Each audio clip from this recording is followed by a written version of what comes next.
Damos inicio a la sesión. Hoy vamos a desarrollar el tema de investigación preparatoria, pero para hablar de investigación preparatoria, lo primero que tenemos que recordar es que en el proceso penal vamos a encontrar tres etapas claramente definidas. La etapa de formalización de investigación preparatoria es parte de la etapa de investigación, es decir, parte de las diligencias preliminares, ¿no? En este caso en concreto, entonces, cuando alguien te hable de etapa de formalización de investigación preparatoria, también debería hablarte de diligencias preliminares y preparatoria propiamente dicho. Claro está que en el proceso penal peruano tenemos distintos tipos de proceso, eso hay que recordarlo. En este caso en concreto vamos a tener procesos simples, como por ejemplo un hurto, un robo, procesos complejos, como por ejemplo un tema de corrupción, colusión, negociación incompatible, un tema de lavado de activos. Vamos a tener también, por ejemplo, procesos de criminalidad organizada, donde el plazo de investigación será hasta de 36 meses. Y vamos a tener los famosos casos con los cuales yo siempre recomiendo a mis colegas abogados que recién están iniciando, empiecen a conocer cómo es el proceso penal, que viene a ser los famosos procesos inmediatos, sobre todo delitos de alimentos, en este caso omisión a la asistencia familiar, conducción de estado de ebriedad y el tema de lesiones. Muy bien, ¿cuál va a ser el eje temático que vamos a desarrollar el día de hoy? Primero vamos a desarrollar la estructura del proceso penal. Esto quiere decir las etapas del proceso penal. Segundo, vamos a desarrollar concretamente lo que viene a ser, sobre todo, etapa de investigación. Y luego haremos mención al tema del plazo, la prórroga, la reserva de investigación, la búsqueda de pruebas y al final veremos en este caso en concreto el tema de audiencias, ¿no? Muy bien. Entonces, lo primero que hay que mencionar, y esto es recordar porque no es nada nuevo, estamos, señores, 20 años con el Código Procesal Penal y seguimos aprendiendo. De verdad, esto es así. En Lima van 4 años, pero en el interior del país, 20 años. Esto quiere decir que el Código Procesal Penal del 2004 debería ya haberse consolidado en estos 20 años, pero todavía estamos en una etapa de consolidación. Las diligencias preliminares y la preparatoria forman parte de la investigación preparatoria. Como ustedes saben, la segunda etapa va a ser la etapa intermedia. Esta etapa es sobre todo una etapa de saneamiento, una etapa donde se va a filtrar la prueba, en este caso para su admisión y su actuación posterior en la tercera etapa que viene a ser la etapa de juicio oral. Entonces, en nuestro sistema, que es de tendencia adversarial, no es acusatorio puro, porque en mi opinión personal, en estas tres etapas va a primar la escrituralidad. ¿Y por qué va a primar la escrituralidad? Alguien me dirá, hoy lo vamos a ver. Cuando se pone una denuncia, esta se plasma en un documento. Cuando yo como abogado pido un acto de investigación, yo no voy al fiscal, le digo, señor fiscal Reader, usted llame a la doctora Angie para que declare como testigo. No, no funciona de ese modo en nuestro sistema. Nuestro sistema tiene tendencia adversarial, pero no es acusatorio puro. Puesto si fuera acusatorio puro, no habría necesidad de plasmarlo en los documentos o por la escrituralidad.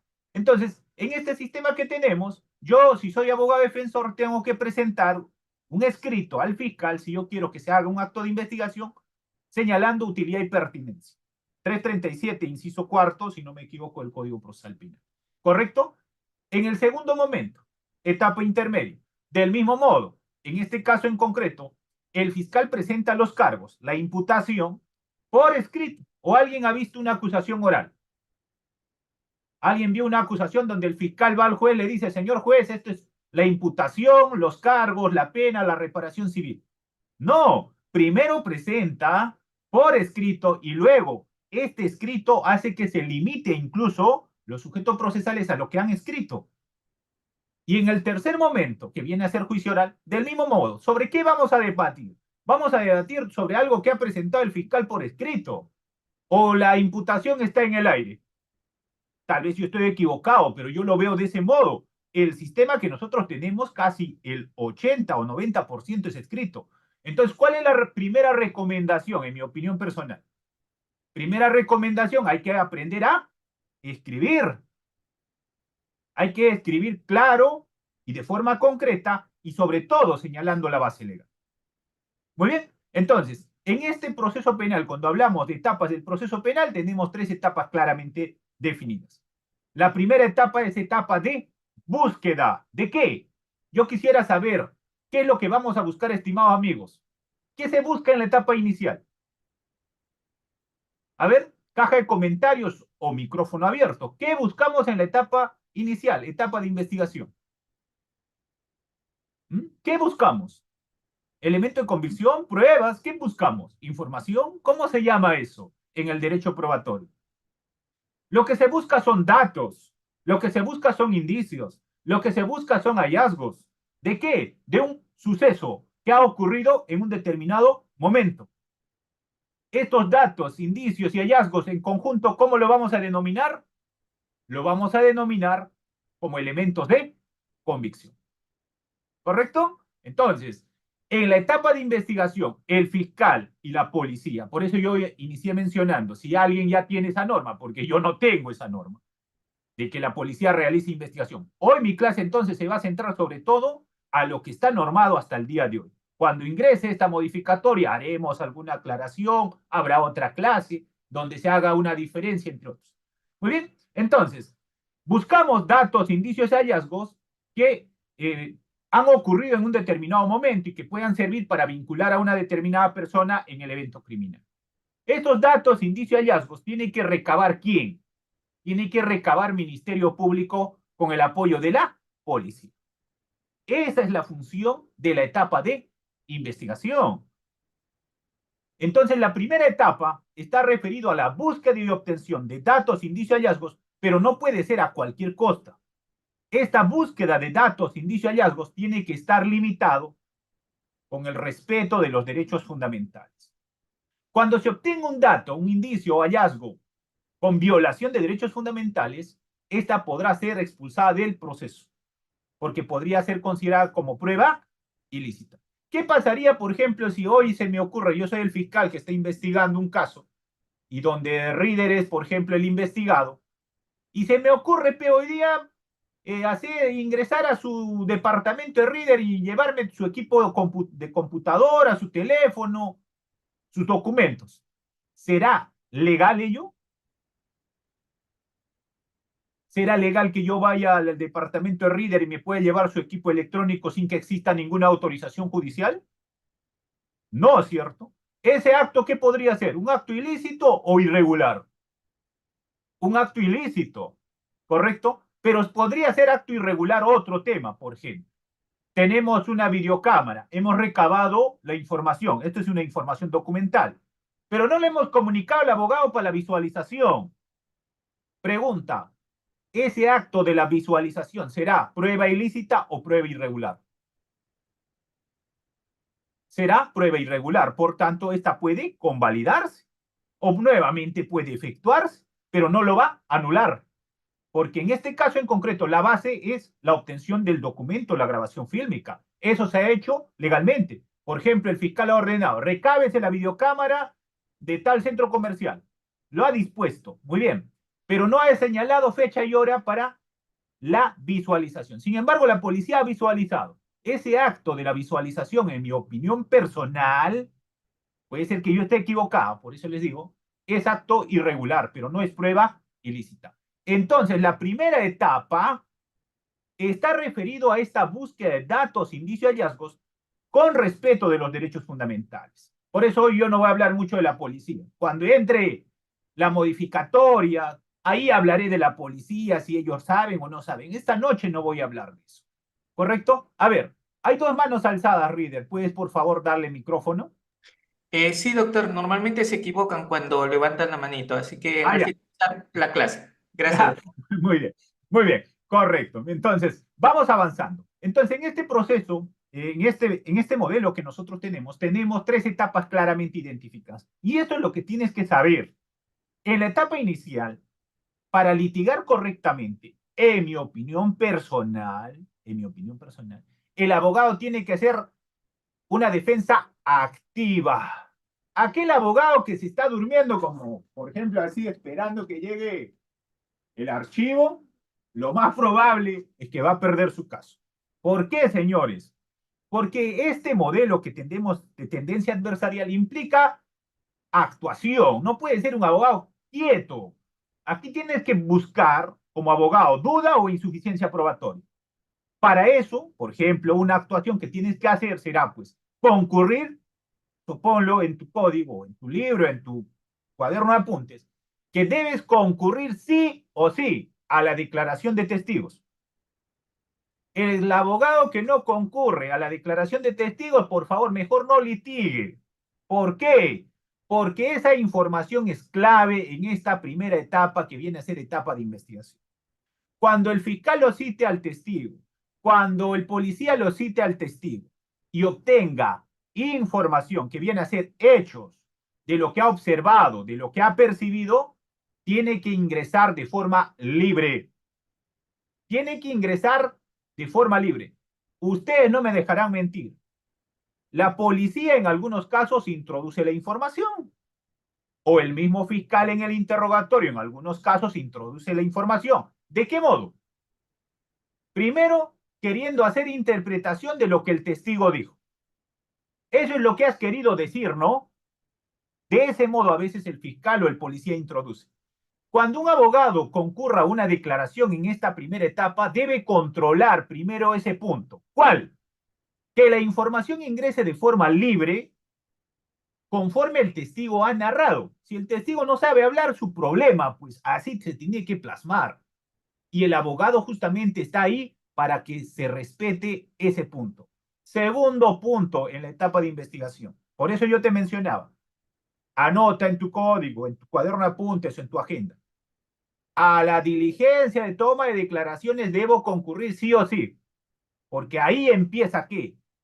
La información, el dato. Segundo, se tiene que controlar el tipo de pregunta que va a efectuar, en este caso, el señor representante del Ministerio Público o la policía que le está apoyando en esa diligencia.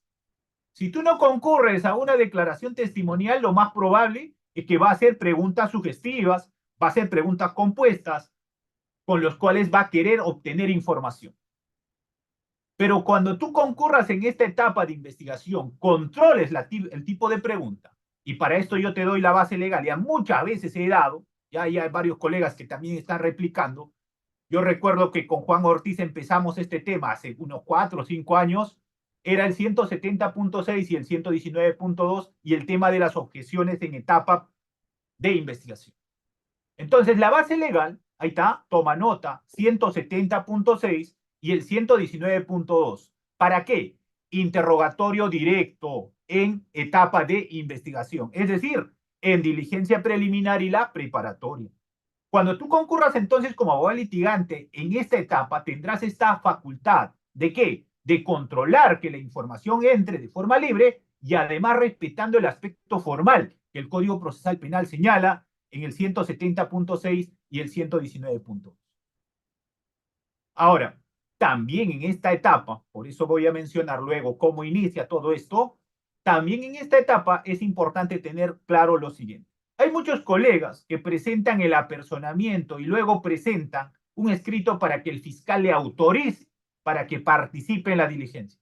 Señores, no existe ninguna norma que exija que luego de haberse apersonado el abogado debe pedir autorización para participar en diligencias.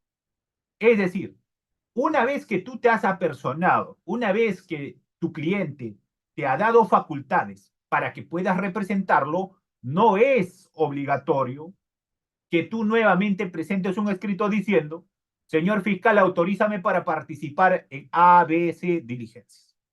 La única excepción, en este caso en concreto, para no poder participar en una diligencia, viene a ser el siguiente. Toma nota, si existen más de 2 imputados y cada imputado tiene su abogado, solo en la declaración del imputado que yo no patrocino, solo en esa diligencia yo no puedo participar.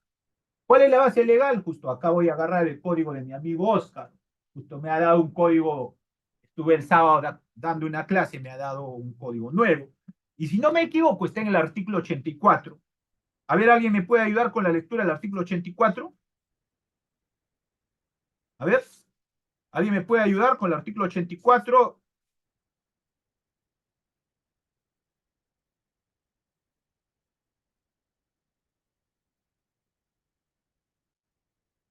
Código procesal penal, no lo busquen en código penal. El código penal habla de otra cosa. Artículo 84, inciso cuarto. ¿Alguien me puede ayudar?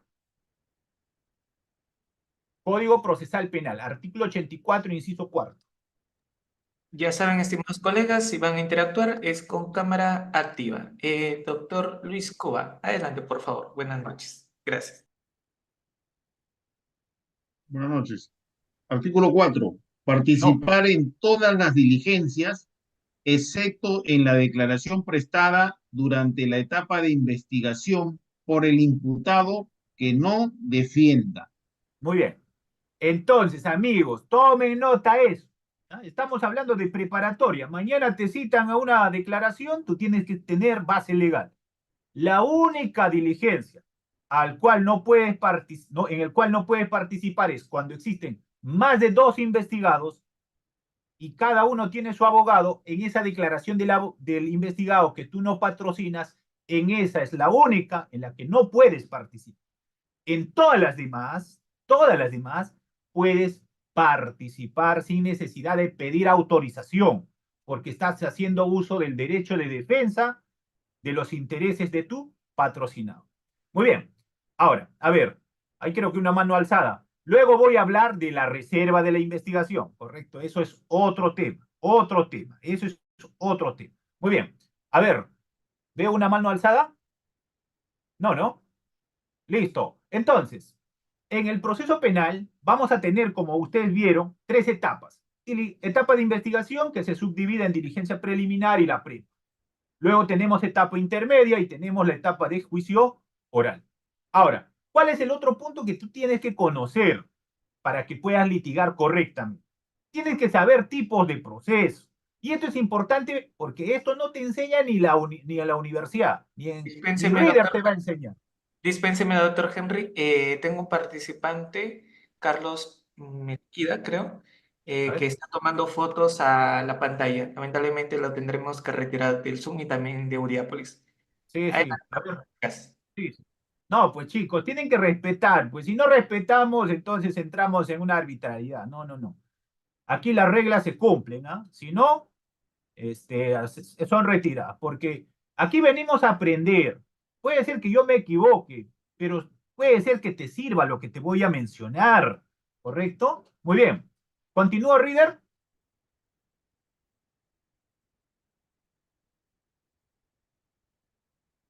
No, audio, audio. ¿Qué pasó, Reader? Doctor, ¿me escucha? Sí, sí, ahora sí. Por favor, también los participantes que están levantando la manito están interrumpiendo la clase, si no, también los vamos a retirar. Gracias, Al doctor. final, mira, hagamos algo práctico. Ustedes van a tener tiempo para que me hagan toda la pregunta, pero del tema, ¿ya? Prepa, no voy a hablar de etapa intermedia, juicio, prepa. Listo. Este tema, ¿por qué te menciono que tienes que saber cuando hablas de etapa del proceso? Porque tu profe de procesal, ni reader, nadie te va a decir cómo debes cobrar honorarios. Para eso te voy a enseñar este tema. Este cuadrito es importante para establecer honorarios profesionales. A ver, doctora Mónica, ¿es cierto o no? A ver, voy a hacerle una pregunta sugestiva a la doctora Mónica. ¿Es verdad que este cuadro determina cuánto debes establecer como monto honorarios? Sí, ¿Sí, no, doctora? sí, Porque doctor. mira, en un proceso inmediato, conducción de estado de ebriedad, ¿cuánto crees que le vas a cobrar? Ya, pon los 500 soles, pues ya una audiencia de proceso inmediato que durará 2 horas. Un proceso complejo, un caso de colusión, ¿le vas a cobrar 500 soles? No. Y si fuera un proceso complejo de lavado de activos, ¿le vas a cobrar 500 soles? Y un caso de criminalidad organizada, ¿le vas a cobrar 500 soles? Esto creo que tu profe de procesal debe enseñarte con manzanitas. Cómo debes cobrar y cómo debes establecer, en este caso, la defensa. La defensa, en este caso en concreto, en mi opinión personal, debe establecerse por etapa. Por etapa. Cuidado que cobres todo. ¿Eh? Yo les pongo un ejemplo. Si ahorita uno de ellos, uno de que está en la clase, por ejemplo, está investigado por crimen organizado y le dice, yo, doctora Flores, en este momento tengo los 100.000 soles, pero hagamos algo. Hagamos un contrato de locación de servicios, yo te entrego los 100.000 soles para que tú me defiendas por todo el proceso. Yo les pregunto, ¿ustedes aceptarían eso? A ver, pónganme en caja de comentarios, ¿aceptarían o no los 100.000 soles en este momento? Por todo el proceso. Y todavía con un contrato de locación de servicios donde diga, en caso de incumplimiento será pasible de demanda por indemnización de daños y perjuicios. ¿Qué pasa si el abogado abandona el proceso? Y todavía el tipo te dice, ¿sabes qué? Para que usted trabaje bien, lo vamos a legalizar la firma. Vamos a ponerlo documento de fecha cierta. ¿Aceptarían los 100.000 soles o no? En este proceso, en este caso, ahí dice, sí lo acepto, dice. A ver, sáquenme pues. Sáquenme. 9 años dividido entre 100.000. ¿Cuánto crees que va a ser tu honorario? A ver, quiero ver, mensual o anual. ¿Alguien me puede sacar cuánto va a ser? Un promedio de 900 soles va a ser una cuota de Carsa, de Banco de la Nación, del BCP o lo que tú quieras denominarlo. Sáquenlo. Un proceso de criminalidad organizada, diligencia preliminar 36 meses, 3 años. Formalización otros 3 años. Puede esta declararse todavía una prórroga. Etapa intermedia no tiene plazo. Juicio oral no tiene plazo. Un promedio de un caso de crimen organizado se resuelve entre 7 a 10 años para tener una sentencia. Por eso les estoy diciendo, tu profe de procesal te enseñará esto, debería enseñarte, pues, ¿no? Cómo cobrar honorarios de acuerdo al tipo de proceso. Entonces aquí, si los que han dicho sí lo cobro, vean, señores, si en los 10 años vas a poder litigar con los 100.000 soles. ¿Ya? Muy bien. Entonces, aquí es importante, entonces, tener en cuenta, cuando vamos a hablar de etapas, también que la complejidad de los casos hacen que tú puedas establecer honorarios. En el litigio penal, no existe una tabla que me diga cuánto debo cobrar. Ya, no existe una tabla. Si tú consideras que tus conocimientos y tu experiencia tienen un costo alto, establece ese costo alto. Pero si tú ves que esto debe ser un monto mínimo, también puedes establecer monto mínimo. El mercado está para todos, pero no todos tienen qué, no todos tienen el conocimiento especializado. La única diferencia entre un colega y otro, aquí en Perú tendremos, pues, ¿cuántos abogados creen que tenemos aquí en Perú? Si el Colegio de Abogados de Lima nomás tiene más de 80.000 abogados.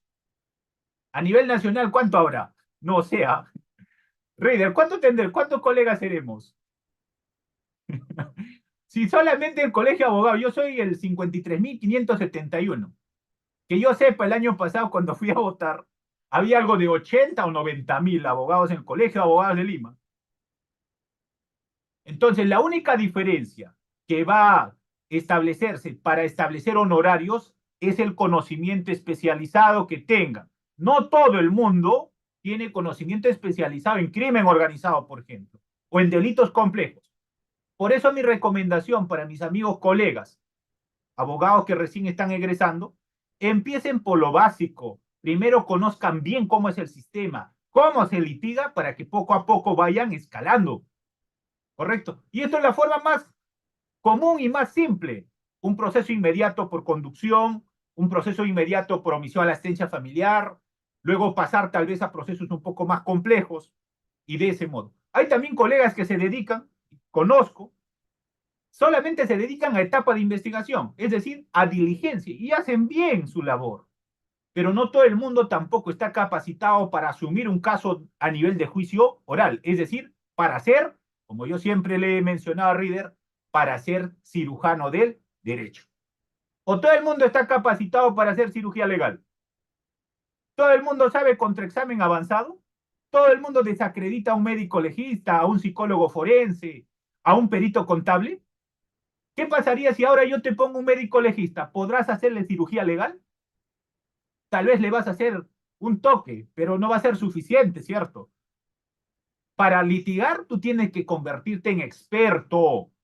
Y en estos 20 años todavía nadie es experto, estamos en formación. Yo también me califico que estoy en formación. Hay temas todavía que sigo aprendiendo, por eso yo sigo capacitándome. Ayer estuve en un curso con un médico legista, aprendí un nuevo tema. algo que ignoraba, pues, porque desde la medicina siempre hay ciertos detalles que uno aprende de las distintas ramas. Entonces, yo les pregunto, ¿todo el mundo sabrá hacer cirugía legal? Porque yo siempre he mencionado, y lo seguiré mencionando, el abogado es como el médico. Es como el médico. ¿Diagnostica qué? Información documental. ¿El médico qué diagnostica? Tus síntomas. ¿Para qué? Para que luego te establezca qué? El tratamiento que va a corresponder o no. En este caso, el abogado, ¿qué tiene que diagnosticar? Va a diagnosticar los pros y los contras de la información documental que existe para decir, oiga, nos vamos a juicio o esto vamos a aceptar y va a finalizar con una salida alterna. Si vamos a ir a juicio, si vamos a enfrentarnos en un debate, mínimamente tiene que haber una probabilidad o posibilidad, pongamos, ¿de qué? De ganar. Si no, no te presentes. Claro, si tenemos un juez que no entiende, por ejemplo, un tema básico, por ejemplo, en el tema de peritos, aquí en Perú, un juez tiene que entender que existen tres tipos de pericias: pericia técnica, artística y científica. En este tercero, pericia científica, si el juez no entiende que la pericia no es porque trabaja en medicina legal, sino porque es idóneo, porque la pericia sustenta científicamente esa apreciación especializada, entonces estamos perdidos. Estamos perdidos. ¿Por qué?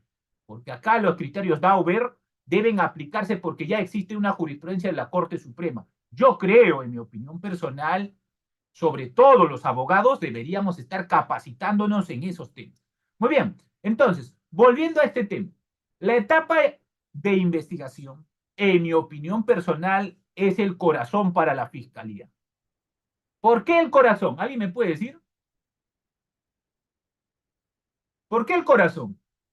Porque en esta etapa, señores, si la fiscalía no realiza una buena investigación, el caso se archiva. Si en esta etapa la fiscalía no ha recabado buenos datos, indicios, hallazgos, por más que vaya a juicio oral, va a perderlo.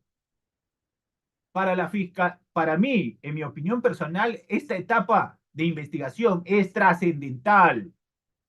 Poniendo como ejemplo el caso bien mediático de la que estamos escuchando estas últimas semanas. Ese día que fueron los fiscales, todo el mundo ya sabe, ¿no? De qué caso estoy hablando. Los fiscales fueron a hacer allanamiento. Después de un mes de haber tomado conocimiento de qué, de este hecho que está ventilando, ¿no? ¿Creen que que la fiscalía va a encontrar evidencia? ¿Va a encontrar documentos? ¿Va a encontrar celulares, computador?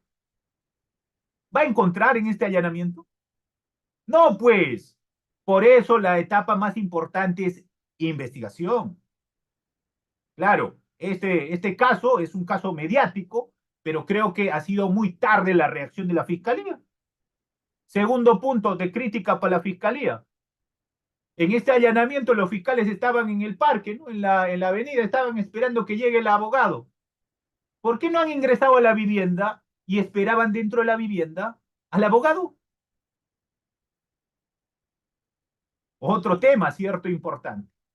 Entonces, para mí, en mi opinión personal, en esta etapa, trascendental es la inmediación, la rapidez en la que debe actuar fiscalía con la policía. No deben estar peleándose. Lo que vemos ahora, sobre todo políticamente, es que el ministro para chancando diario a la fiscalía y los dos están como una pareja separada. Están que se pelean. El otro dice A, el otro dice B y no hay nada concreto. Cuando en realidad, ¿qué tienen que hacer? Trabajar de forma mancomunada, unida. ¿Para qué? Para asegurar estos datos, indicios, hallazgos y puedan vincular a una persona en el evento criminal y luego puedan formular acusación. Y poniendo un paréntesis, el caso del cofre. Yo puse mis comentarios en mis redes, por la experiencia que tengo sobre todo de haber sido el fiscal anticorrupción. Todo el mundo habla de este caso cofre. Ese caso cofre está fácil de resolver. Todo vehículo del Estado tiene bitácora.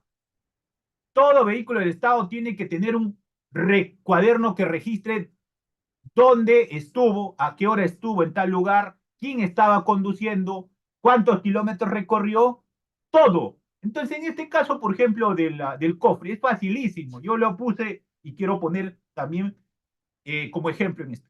El fiscal lo que tiene que hacer acá es simplemente recabar esta bitácora de este carro, luego ver quién era el conductor. Luego citarlo al conductor y decirle, a ver, ¿has conducido o no el vehículo? ¿Dónde lo has conducido? ¿Quién te lo ha ordenado? ¿A quiénes lo has transportado? ¿Quiénes estaban dentro del vehículo? Y de ese modo, ¿qué hacen? Se soluciona el problema, pues. Y el testigo, en este caso, está obligado o no. A ver, dígame, ¿el testigo está obligado o no a decir lo que ha observado? Está obligado, pues, el testigo está obligado. ¿Sabe? La única excepción donde el testigo no puede hablar es cuando tiene vínculo de familiaridad con el investigado. Y esta viene a ser el artículo 165 del Código Procesal Penal. ¿Correcto? Entonces, volviendo al tema, en este caso en concreto, etapa de investigación, el rol trascendental está en la fiscalía y la policía. Por eso mi recomendación, en vez de estar peleándose políticamente, únanse. Porque si van a ser así, los casos no van a llegar a un buen puerto. Entonces, cuando yo hablo sobre todo de etapa de investigación, hago mención a estas dos etapas, diligencia preliminar. Y aquí quiero hacer algo concreto. Diligencia preliminar hay que entenderlo como aquellos actos urgentes, inaplazables, pero no es para realizar diversos actos de investigación, sino sobre todo es, primero, identificar al autor, para asegurar estos datos, indicios, hallazgos que con el paso del tiempo pueda perderse. Y luego para vincularlo a esta persona con ese evento criminal. No es para tomar declaraciones, hacer pericias, no, no, no. Para hacer esa etapa, en mi opinión personal, es la preparatoria. Claro, los fiscales se han acostumbrado a hacer en la preliminar todo. Quieren hacer los informes periciales, quieren hacer toma de declaraciones, todo quieren hacerlo en la preliminar. Cuando lo correcto, en este caso, en mi opinión personal, en diligencia preliminar solamente debe efectuarse a aquellos actos urgentes e inaplazables que estén referidos a identificar autores. ¿Quién es el autor, el cómplice, el partícipe? ¿Quién es el agraviado? 2, asegurar esos datos, indicios con el paso del tiempo puedan desaparecer. Y 3, vincularlo, pues. Muy bien. En cambio, la preparatoria, la segunda etapa, esa como tiene un plazo más amplio, esta es la etapa idónea para hacer actos de investigación. Si nosotros pusiéramos de este modo, estoy mencionando, la actuación en el Código Procesal Penal, estoy seguro que la gran mayoría de casos estarían en el Poder Judicial y no en la Fiscalía. Porque el fiscal simplemente diría, yo tengo estos 3 presupuestos, formalizo, ahora investigo y luego pido sobreseimiento. ¿Correcto? O acusación o requerimiento mixto. Esto implica entonces, en mi opinión personal, que en este sistema que nosotros tenemos ya urge tener un juez de control. Es decir, un juez totalmente distinto al de investigación preparatoria, que solamente se aboque a la etapa intermedia, que solamente analice si la fiscalía ha realizado un buen acto de investigación, si tiene una acusación sólida, si el caso merece o no pasar a juicio oral, y el segundo, debería tener estas facultades, sobre todo, de aplicar, en este caso en concreto, también convenciones probatorias, hacer que las partes hagan convenciones probatorias para que el juicio no sea tan engorroso. Y el otro tema está referido, también en mi opinión personal, que incluso de oficio, si el caso no amerita, debería sobreseer. Muy bien, entonces, cuando nosotros hablamos de diligencia preliminar y preparatoria, hacemos mención sobre todo a esta etapa de investigación. Ustedes ya saben que para que exista un caso penal, tiene que haber una noticia criminal. Y esta noticia criminal puede ingresar por cualquier medio. Puede ingresar por llamada telefónica, denuncia escrita, denuncia verbal, comunicación entre autoridades, entre otros.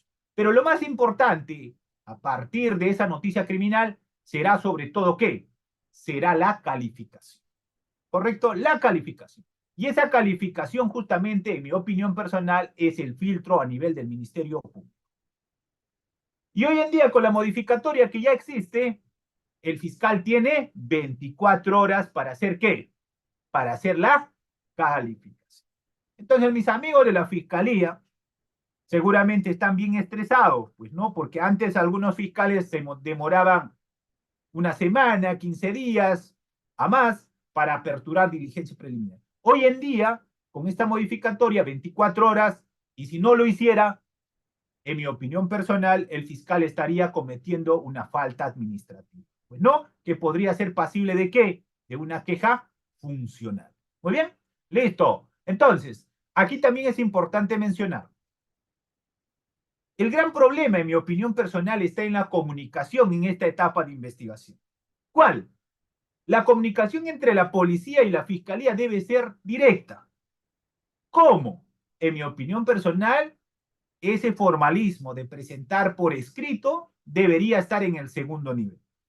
La comunicación de una noticia criminal entre la policía y la fiscalía debe darse inmediatamente por cualquier medio. Hoy en día muchísimo utilizamos las redes sociales, WhatsApp, Telegram o correos electrónicos.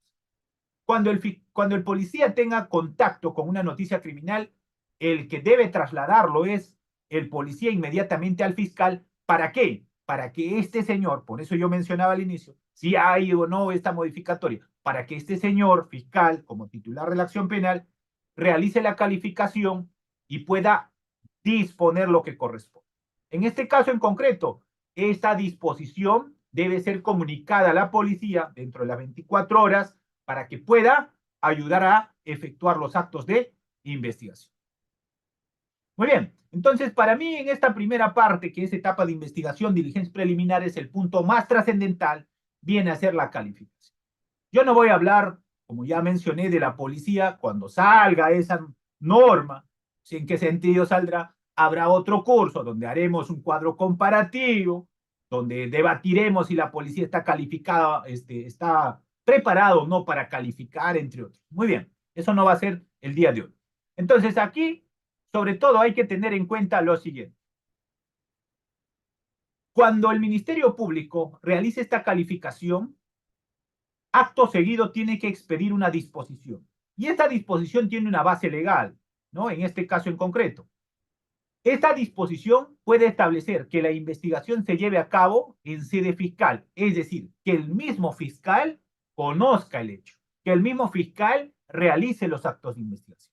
O puede hacer que la policía le brinde apoyo para investigar ese caso. ¿Correcto? Entonces, en este primer punto lo que quiero mencionar es, en mi opinión personal, hasta el día de hoy, para que pueda investigarse formalmente a una determinada persona, tiene que existir disposición fiscal. En mi opinión personal, no podría haber una investigación formal, si no existe una disposición. ¿Qué pasaría, estimados amigos, si la policía te investiga sin que exista una disposición fiscal? En mi opinión personal, ese acto de investigación podría ser un acto arbitral, ¿correcto? Estoy mencionando con lo que está vigente al día de hoy. Cuando exista la modificatoria, hablaremos de la modificatoria. Muy bien, entonces, en este caso en concreto, esta etapa inicial de la etapa de investigación preparatoria, diligencia preliminar, tiene que ver justamente con esos tres presupuestos. Si han tenido lugar los hechos objeto de conocimiento y delictuosidad, esto quiere decir que la policía tiene que hacer, pues, por ejemplo, una constatación. Segundo, asegurar elementos materiales de la comisión. Claro, pues, por el paso del tiempo puede desaparecer, por tanto, la policía debe realizar un acto urgente para ese caso en concreto, ¿no? Por ejemplo, llevar a una persona que ha puesto una denuncia por violación sexual, llevarlo, por ejemplo, al médico legista.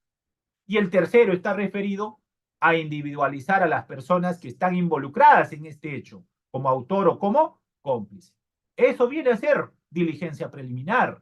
O sea, diligencia preliminar no está para hacer pericias, como actualmente se vienen efectuando en muchos lugares. Muy bien, entonces ya hemos mencionado que la etapa de investigación busca obtener datos, indicios, hallazgos que puedan luego vincular.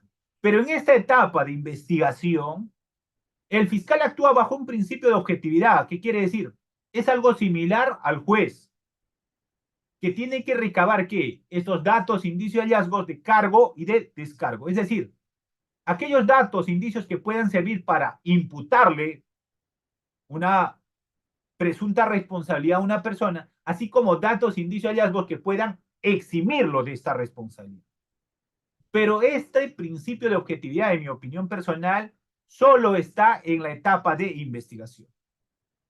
Cuando se corte la investigación, el fiscal ya no actúa con objetividad, porque se parcializa en el sentido de ¿qué? De que toma una posición.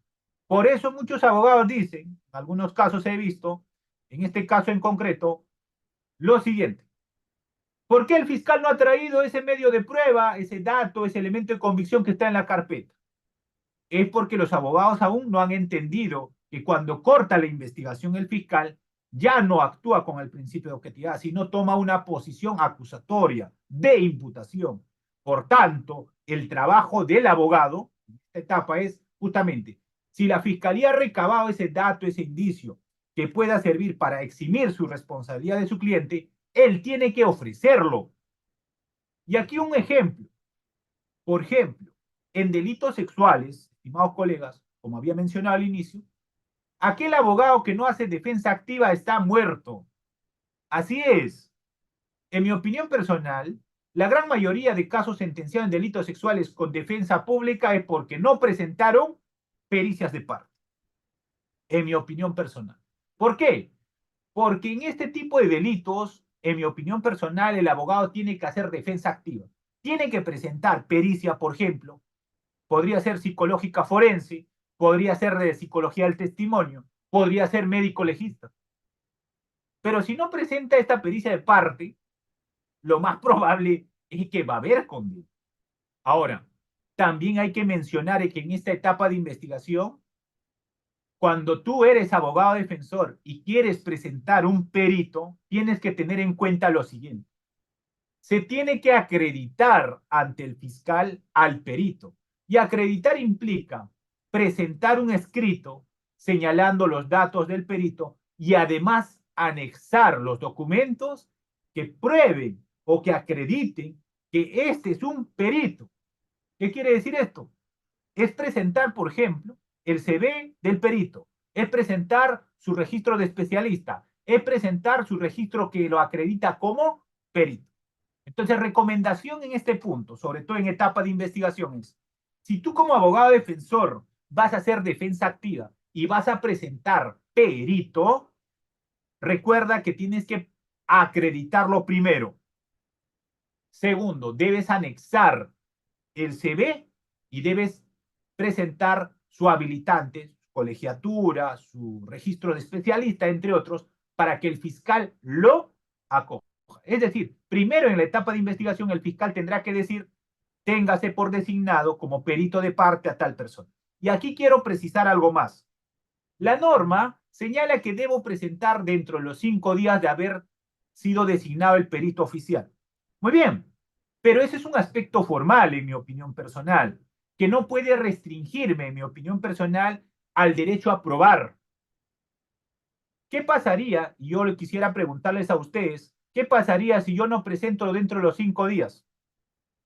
El fiscal podrá rechazarme mi perito de parte si yo lo presento de forma extemporánea, es decir, a los 30 días, a los 50 días, pero que está dentro del plazo de investigación. ¿El fiscal podrá rechazarme? Y si me rechaza, ¿qué hago? ¿Me quedo ahí? En mi opinión personal, el derecho a probar no puede tener esa misma jerarquía que el aspecto formal que establece la norma. ¿Correcto? Si bien la norma dice 5 días para presentar tu perito de parte, pero eso no puede pesar más que el derecho a probar, en este caso en concreto, por parte de la defensa. En este caso en concreto, en mi opinión personal, el fiscal debería hacer una interpretación sistemática de la norma, no restrictiva, que señala el Código Procesal Penal. Muy bien. Segundo punto. Ese principio de preclusión no funciona, en mi opinión personal, cuando hacemos un test, sobre todo en este caso en concreto. Muy bien. Segundo punto. Entonces, 2 puntos importantes para la preparatoria. ¿Cuáles? Primero, testigo. Cuando tú vas a presentar un testigo en etapa de investigación, tienes que tener en cuenta el artículo 337, 337, inciso cuarto, si no me equivoco. ¿Alguien me puede ayudar con la lectura? A ver, para que no se me olvide. 337, inciso cuarto. A ver, ¿quién me ayuda, por favor? Sí, doctor, tenemos a Renzo. ¿Cómo está, Renzo? Buenas noches. Adelante, por favor, puedes activar tu audio. Gracias. Muy buenas noches, estimado doctor. ¿Sí? Adelante, por ¿Me favor. escucha? Sí. Ya, dice, 337, inciso cuarto. durante la investigación, tanto el imputado como los demás intervinientes podrán solicitar al fiscal todas aquellas diligencias que consideren pertinentes y útiles para el esclarecimiento de los hechos. El fiscal ordenará que se lleven a efecto aquellas que estimare conducentes. Muy bien. Gracias, Renzo. Con esto, estimados amigos, les estoy diciendo algo concreto en la preparatoria. Cuando tú vas a presentar un testigo, tienes que mencionar esta norma del 337, inciso cuarto. ¿Por qué es útil y pertinente la citación o su conducción de esta persona para que deponga, para que declare en este caso? Para el testigo. Ahora, cuando es perito, del mismo modo tienes que presentar un escrito, pero en este caso acreditando al perito y adjuntando el CV. Y aquí viene, como siempre digo, la pepa, y tal vez no les dice otros, yo se los digo. Cuando el fiscal designe un perito, no estoy hablando de perrito, ¿eh? Estoy hablando de perito, experto, sobre todo científico, que ha estudiado 5 años, que hace pericia médico-legal, que hace pericia psicológica, que hace pericia contable, balística. Señores, tomen nota si desean. Cuando el perito designe un perito oficial, en mi opinión personal, ustedes lo que tienen que hacer es pedirle al fiscal con un escrito que requiera que requiera el CV de este experto. Su CV completo. ¿Y para qué, señores? Para poder establecer si este experto es el idóneo o no para hacer este informe pericial. La idoneidad no es porque yo lo digo, la idoneidad no es porque yo digo yo he estudiado, no, señores, la idoneidad se tiene que acreditar documentalmente. Si este señor me dice yo soy médico, su título de médico. Si este señor me dice yo soy especialista en medicina legal, su registro nacional de especialista. Entonces, recomendación, cuando se designe un perito oficial, seguramente tu profe de procesal nunca te enseñó esto, pero la pepa jurídica te lo enseña gratis.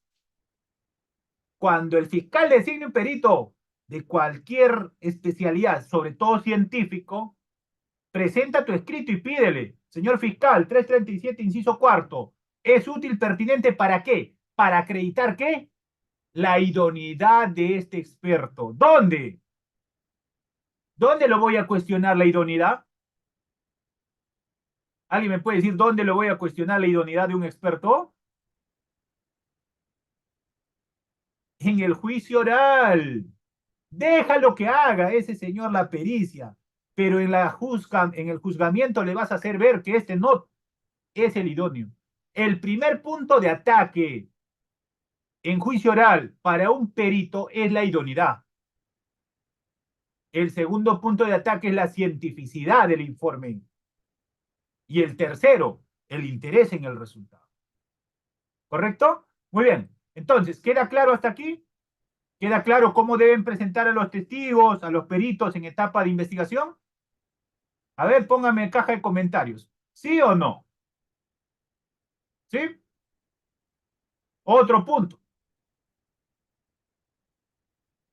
En temas de corrupción, muchos colegas no hacen lo que deben hacer por desconocimiento, yo entiendo.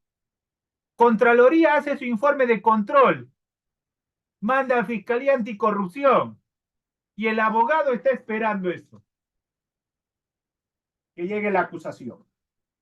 Señores, si bien esto puede ser, este informe de control es prueba preconstituida, pero el hecho de que sea prueba preconstituida no quiere decir que yo no lo pueda pedir como abogado que venga a declarar ese señor que ha hecho el informe.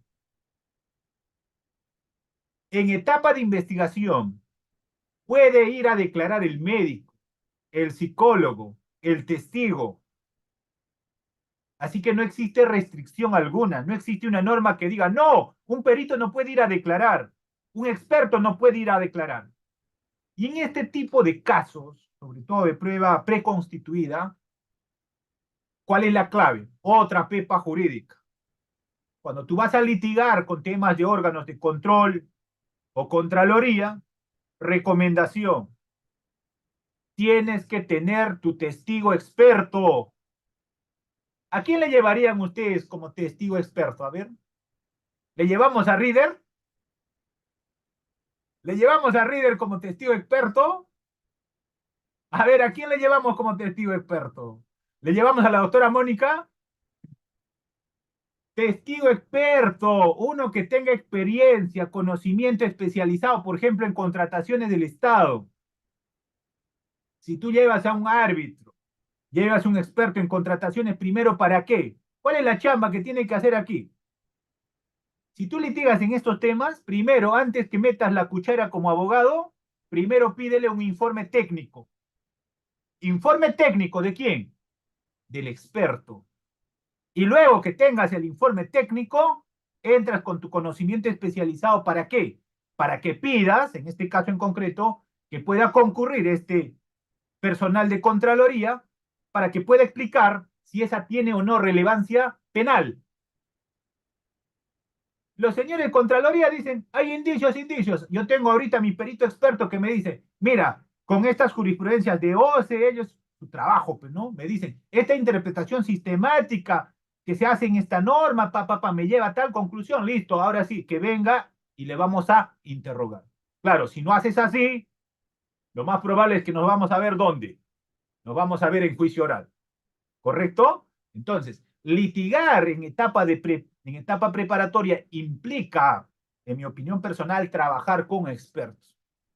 No te consideres el todo, el sabiondo, porque acá nadie es sabiondo. Trabaja con equipo, trabaja con gente que conozca, con expertos que te puedan dar pauta, que te puedan asesorar, que te puedan explicar para que luego tú veas el tema legal. Muy bien. Entonces, el testigo experto, en este caso en concreto, puede ser presentado con esta base legal del perito. ¿Ya? El testigo experto no es un testigo que ha presenciado los hechos, pero que puede dar una opinión, pues, una opinión técnica. ¿Correcto? Muy bien. Entonces, aquí la base legal sería utilizar las normas del 178 y siguientes para presentar como testigo experto. Testigo experto. No es un testigo que ha percibido directamente los hechos, no es el que ha visto, sino es el que va a hacer una apreciación por los conocimientos que tenga sobre un punto específico. En este caso en concreto, por ejemplo, en temas de Contraloría, en mi opinión personal, sí es posible. Sí es posible. Y luego de la opinión técnica del experto, podrías presentar pericia de parte, que podría ser una pericia contable, por ejemplo, o una pericia de ingeniería civil, no sé, de acuerdo al caso en concreto.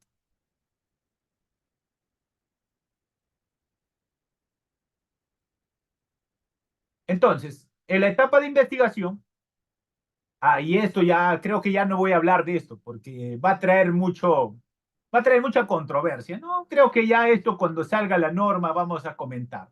El 159 y el 166 de la Constitución, que la policía y todo lo demás. Eso lo dejamos. Pero acá hay un tema, ¿no? Que me llamó la atención cuando yo estaba preparando la clase. Aquí dice que la fiscalía convalida los actos de la policía. Y yo quería saber justamente, ¿y cómo la fiscalía convalida los actos de la policía? ¿Convalida con la presencia, es decir, concurriendo al lugar de los hechos? ¿O convalida con una disposición fiscal?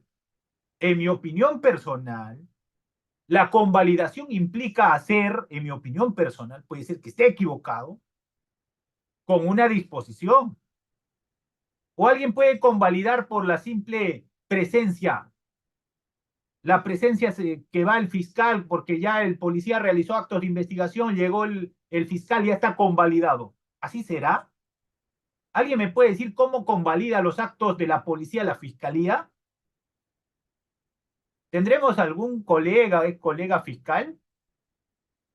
¿O alguien?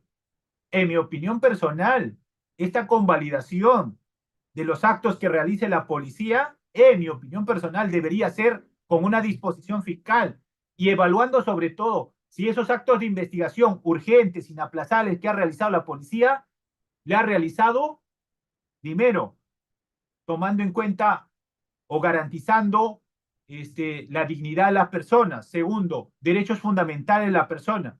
¿Qué pasa si ha hecho un acto de investigación, un acto urgente, inaplazable, violentando derechos fundamentales?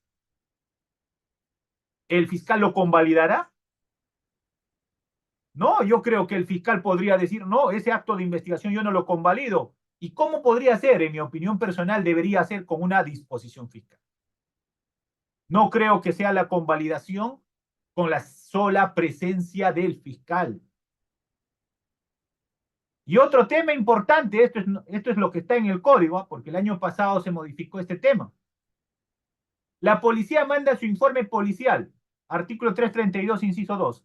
¿Pero qué dice luego? El informe policial remitido al titular de la acción penal es de carácter no vinculante. ¿Cómo lo debemos interpretar entonces? ¿Quién es el dueño entonces, en este caso en concreto, de la investigación? ¿Mm? Aquí justamente radica el punto de que, en mi opinión personal, el fiscal tiene que sacar una disposición. Si el informe policial no lo vincula al fiscal, entonces puede decir, pues, estos datos, indicios, hallazgos que ha hecho la policía han sido obtenidos con violación de derechos fundamentales. Por tanto, yo no lo voy a convalidar. Yo lo voy a rechazar. ¿Y esto cómo lo hago? En mi opinión personal, debería efectuarse, en este caso en concreto, con una disposición. ¿Mm? Entonces, eso es un tema que seguramente va a traer mucho debate cuando se va a aprobar, no sé, ese proyecto de ley. Ahí en su momento discutiremos ese tema. Hoy solamente les traigo la base legal. Ahí está la base legal, 332, inciso 2, y en una parte dice, el informe policial remitido al titular de la acción penal es de carácter no vinculante. ¿Alguien puede dar lectura? A ver, para que no me digan que yo me lo he inventado. ¿Eh? ¿Alguien me puede ayudar con la lectura del 332?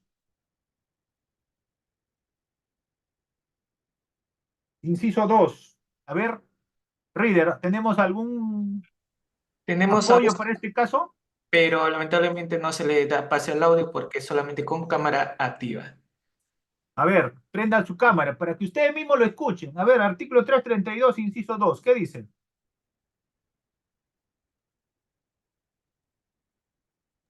Tenemos a Fabri. Doctor Fabri, buenas noches. Adelante, por favor. Gracias. Adelante, doctor Fabri. ¿Está activo su audio? Okay. Lo hemos perdido al doctor. A ver, Sí. doctor, su Nuevamente, audio. doctor Fabri, adelante su audio. Presumo que es su línea, doctor, porque se está congelando cada momento. A ver, Otro participante que quiera interactuar, ya saben, con cámara activa. Así es las reglas con la institución. a ver, ¿quién nos ayuda con la Tenemos lectura? al doctor Miguel Paches. Doctor Miguel Paches, adelante, buenas noches.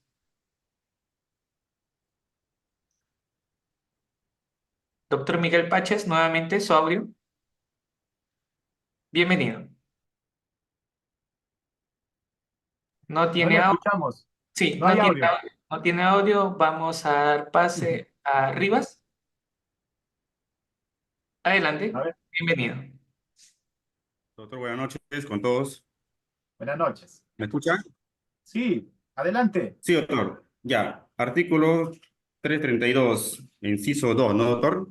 Sí, Ya. El informe policial contendrá los antecedentes que motivaron su intervención, la relación de las diligencias efectuadas y el análisis de los hechos investigados, no. absteniéndose a... A ver, doctor, ¿de su código es actual? A ver, ¿quién tiene el código actual? Acá la modificatoria el 21 de diciembre de 2023. A ver, a la Tenemos al doctora doctor. Angie. A ver, a ver, Doctor, a tenemos ver, a Angie. Angie, por favor, a adelante. ver, a ver, la doctora Angie. Bienvenida. Sí. Entonces, ¿me escucha, doctor? Adelante. adelante. Sí, el inciso 2 del artículo 332 menciona que el informe policial remitido al titular de la acción penal es de carácter no vinculante. Contiene ¿Ves? los antecedentes que Hasta ahí. motivan la Hasta ahí, intervención. doctora, porque el otro viene el tema de los grados de la presunta autoría. El tema es que yo no me estoy inventando eso. Ahí está en el código 332, inciso 2. El informe policial remitido al titular de la acción penal es de carácter no vinculante. Entonces, justamente ahí va la pregunta. ¿Qué pasa si que la policía ha realizado actos de investigación violando derechos fundamentales? ¿El fiscal cómo lo convalida? ¿Con su concurrencia por haber concurrido en forma presencial o virtual, o lo convalida a través de un documento que en este caso en concreto, en mi opinión personal, es una disposición? Creo que en mi opinión personal lo correcto es a través de una disposición fija. ¿Por qué? Porque la legitimidad de la prueba tiene un marco constitucional, en este caso en concreto. Y aquí quiero mencionar algo más. Todas las normas que están en el título preliminar, es otra pepa jurídica para que no te olvides, tienen rango constitucional. O sea, las normas que están en el título preliminar del Código Procesal Penal tienen normas de rango constitucional. ¿Qué quiere decir? Pesan más que las normas de rango legal. ¿Correcto? Y aquí está la legitimidad de la prueba, artículo 8 del título preliminar, donde dice, todo medio de prueba será valorado solo si ha sido obtenido e incorporado, teniendo en cuenta el procedimiento constitucionalmente establecido, ¿no? Muy bien, entonces, con esto, en mi opinión personal, fiscal tiene el control de decir qué ingresa o no a la carpeta. Si se ha obtenido con violación de derechos fundamentales, dice, no, eso no ingresa, por tanto, fuera. Esto no quiere decir que el fiscal luego no pueda realizar nuevamente ese acto de investigación. Sí lo puede efectuar. Ejemplo, ¿qué pasaría si la policía le toma la declaración al testigo que ha denunciado sin haber notificado al abogado del investigado? Vuelvo a mencionar, en un determinado caso, póngase, ya, pongamos violación sexual, ¿ya? X persona denuncia por violación sexual a X sujeto. Este sujeto ha sido ya plenamente identificado.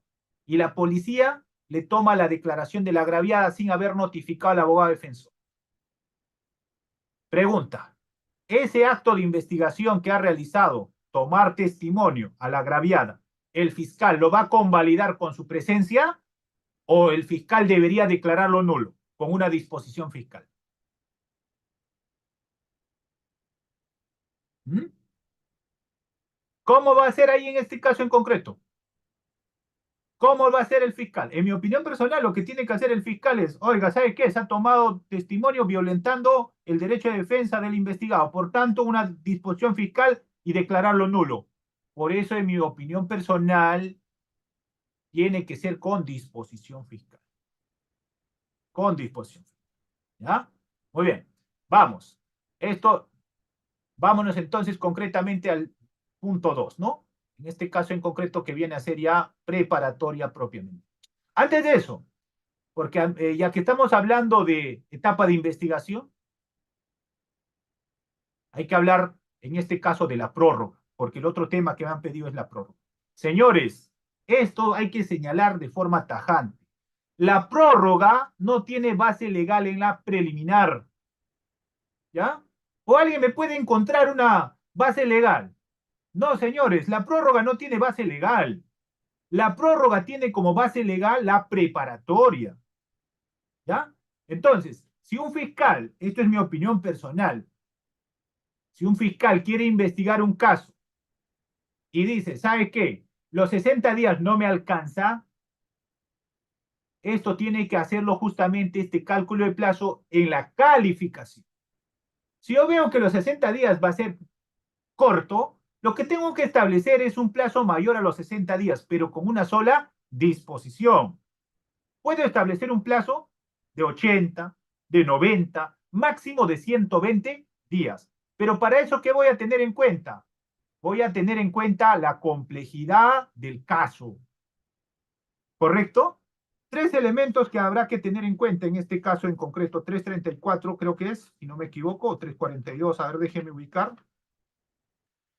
Sobre todo para poder establecer la complejidad de un caso.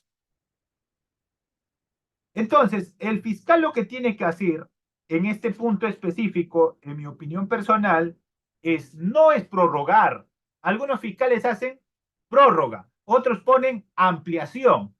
¿Qué más lo hacen? A ver, ¿alguien me puede decir qué otra palabrita usan? Uno es prórroga. Algunos le ponen ampliación por 60 días más, así lo ponen, ¿no? ¿Alguien me puede decir qué más colocan? ¿Qué más colocan los fiscales? No, caso complejo, dice. Lo que tienen que hacer es, en la calificación, establecer un plazo distinto a los 60 días y justificar por qué se establece un plazo distinto. Entonces, aquí, sobre todo, lo que tenemos que establecer es, si nosotros vamos a regirnos con la norma, no con el criterio de la Corte Suprema, ese de una jurisprudencia, ¿existe base legal o no para prorrogar la preliminar? Para prorrogar la preliminar, en mi opinión personal, no existe un plazo. Lo que existe es una norma que está referido sobre todo a qué. Está referido a que el fiscal puede establecer un plazo distinto a los 60 días. Pero en este caso en concreto, ¿dónde está este código? Aquí está. Pero en este caso en concreto, ese nuevo plazo que establezca el fiscal tiene que estar justificado. ¿Y por qué les menciono esto? Porque quiero que ustedes mismos lo lean. ¿Alguien me puede ayudar con la lectura del artículo 342, inciso 1? 342, inciso 1. A ver, Fernando, 342, inciso 1. Fernando, buenas noches. Adelante, por favor. Buenas noches, doctor. ¿Se me escucha, doctor? Disculpe. Sí, sí. Ya. Artículo 342, inciso 1. El plazo de la investigación preparatoria es de 120 días naturales, solo por causas justificadas, dictando la disposición correspondiente. El fiscal podrá prorrogarla por única vez hasta por un máximo de 60 días naturales. Muy bien. Entonces, ¿qué quiere decir, Fernando? 342, inciso 1. ¿En qué etapa prorroga el fiscal? ¿En qué etapa prorroga? A ver, amigos, ¿en qué etapa procede la base legal de la prórroga? En la preparatoria, ahí dice, pues, 342, inciso 1, dice, el plazo de la investigación preparatoria es de 120 días. ¿Así dice o no? Luego dice, solo por causas justificadas, dictando la disposición correspondiente, el fiscal podrá prorrogarla por única vez por un plazo de 60 días naturales. Entonces, ¿de qué etapa es la prórroga? ¿De qué etapa es la prórroga? ¿La prórroga es de la diligencia preliminar o es de la prepa?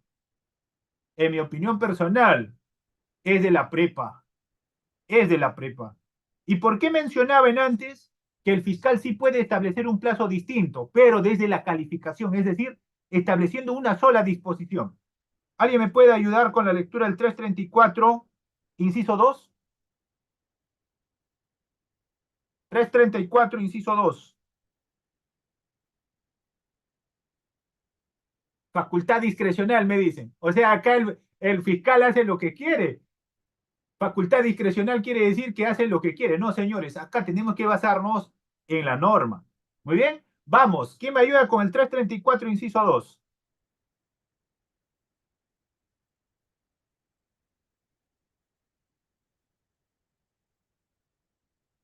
¿Nadie? Doctor Luis, a ver, 334, inciso 2. Bienvenido, doctor Luis. El plazo de las diligencias preliminares, conforme al artículo 3, es de 60 días, salvo que se produzca la detención de una persona. No obstante ello, el fiscal podrá fijar un plazo distinto según las características, complejidad y circunstancias de los hechos objeto de investigación. Quien se considere afectado por una excesiva duración de las diligencias preliminares solicitará al fiscal dé el término y dicte la disposición que corresponda, Si el fiscal no acepta la solicitud del afectado o fija un plazo irrazonable, este último podrá acudir al juez de la investigación preparatoria en el plazo de 5 días, instado su pronunciamiento. El juez resolverá previa audiencia con la participación del fiscal y del solicitante. Muy bien. Entonces, yo en este punto tengo una opinión respecto a este punto. ¿Cuál? El fiscal lo que tiene que hacer es, en la calificación, establecer si este caso va a ameritar más de 60 días. Si amerita más de 60, el fiscal puede establecer un plazo de 70, 80, 90, máximo de 120 días, pero tiene que mencionar las características, la complejidad y las circunstancias por las cuales va a tener un plazo mayor a los 60 días. Lo que no puede hacer es lo que están haciendo. ¿Cuál? Sacar 60 días, a los 59 días se les ocurre, oiga, ¿sabes qué? Nos ha ganado el plazo. Entonces, ¿qué vamos a hacer? Vamos a prorrogarla. Ante eso, ¿qué tenemos que hacer? En mi opinión personal, control de plazo. Y cuando vas a ir a audiencia, lo que debes hacer, en mi opinión personal, es justamente utilizar la norma. ¿Cuál? Esta norma que les estoy mencionando del 342, inciso 1, que dice que el plazo de la investigación preparatoria es de 120 días naturales y solo procede la prórroga por 60 días en la prepa. En la prepa. Bueno, vamos avanzando. Entonces, el tema del control de plazo está referido a qué? A controlar que una determinada investigación se realice en un plazo prudencial, es decir, dentro de un determinado periodo. Ninguna persona puede ser investigada de forma indefinida, tiene que ser dentro de un determinado periodo. Cuando se haga esta investigación excesiva, justamente, no solamente existe esta norma del Código Procesal Penal referido al control de plazo, sino existe norma de jerarquía internacional, de la Corte Interamericana de Derechos Humanos y otros, que hacen mención al debido proceso y al plazo razonable, que también pueden ustedes invocar en un tema de control de plazo. El control de plazo no es para archivar, el control de plazo es para decirle al fiscal, corta la investigación y emite el pronunciamiento que corresponde. ¿Correcto? Muy bien. Bueno, creo que este punto también quería tocar, pero creo que lo vamos a hacer ya para otra clase. No, hoy día no quiero hablar mucho de la policía, porque está referido sobre todo a la policía. Pero también hay que mencionar, hay muchos fiscales también que no saben interrogar, y para eso tú tienes que prepararte en técnicas de interrogatorio en etapa preliminar, en etapa preparatoria. El abogado que no sabe interrogar, se prepare, porque esto es aprender. En la etapa de investigación, diligencia preliminar y la preparatoria, no sirve contrainterrogatorio. No está establecido el contrainterrogatorio para la etapa de investigación. ¿Y dónde está la base legal, doctor, de esto? Justamente en el 170.6 y el 119.2. 119.2. Y el contraexamen o contrainterrogatorio 378, si no me equivoco, del Código Procesal Penal, es exclusivo de la etapa de juicio oral. Muy bien. Entonces, con esa precisión, lo que quiero mencionar es, en la preparatoria, primero ustedes aprendan a escribir, como ya les he mencionado, escribir para presentar los pedidos. Segundo, aprender a controlar la información. Hay que saber técnicas de interrogatorio, objeciones en etapa de investigación. Muy bien, entonces, ahí está la base legal que les estoy dejando, el artículo 88 también, inciso cuarto, cómo deben ser el interrogatorio en etapa, en este caso en concreto, de investigación. ¿Han visto, alguno de ustedes ha visto como esta pregunta, por ejemplo, si es correcta o no?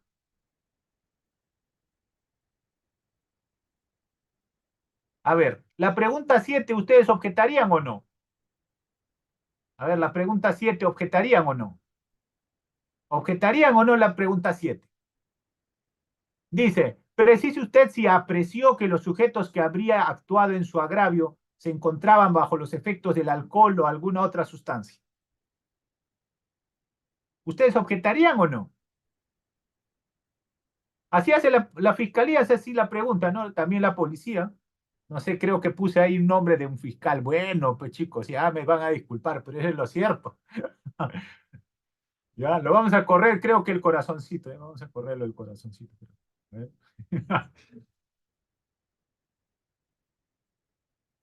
Acá lo vamos a poner mejor. ¿Ya? ¿Ustedes objetarían o no esa pregunta? A ver, díganme, ¿las 7 objetarían o no? A ver, voy a ver la caja de comentarios. ¿Lo objetarían o no? Precise si usted apreció. O sea, es una pregunta sugestiva, pues, ¿o no? Está diciéndome apreció. ¿En qué momento dijo eso? Otro, la pregunta 8. ¿Ustedes objetarían o no? La pregunta 8. Precise usted si al momento de los hechos apreció que alguno de estos sujetos tenía algún tipo de arma. ¿Así hace la pregunta o no la policía? La policía es capo en hacer eso. Por eso que se apruebe este proyecto y habrá otro cursito taller donde vamos a debatir si estamos preparados o no. También la fiscalía hace lo mismo. ¿Usted como abogado objetaría o no? A ver, voy a verlos. ¿Lo objetan o no? Precise usted si momentos de los hechos apreció. O sea, me está diciendo que apreció y a otro. Pregunta 9. Precise usted las características físicas de cada uno de los sujetos, asimismo las acciones que habrían efectuado estos al momento de los hechos. ¿Objeta o no? Compuesta, pues, compuesta. Por eso la recomendación. Prepárense en técnicas de interrogatorio en etapa de investigación. Ahorita que van a aprobar esta norma para que la policía haga investigación, si tú no sabes interrogar, estás perdido, ¿eh? Estás perdido. Estás perdido. Pero si tú sabes interrogar, vas a decir objeción, base legal 170.6, 119.2.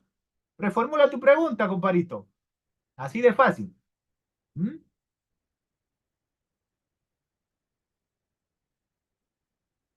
Pregunta 10. Precise usted las características de las especies hurtadas. ¿Objetan o no objetan esa pregunta? Precise usted las características de las especies hurtadas. O sea, me está diciendo especies hurtadas. Tendría que primero introducirme la información, pues. ¿Qué pasó? Bueno, me ha hurtado. ¿Qué te hurtó? Ah, ahí recién puede venir cuáles eran las características de ese bien. A ver, pregunta 11. Precise usted si en el lugar existe alumbrado público. ¿Objetan o no objetan? ¿Mm?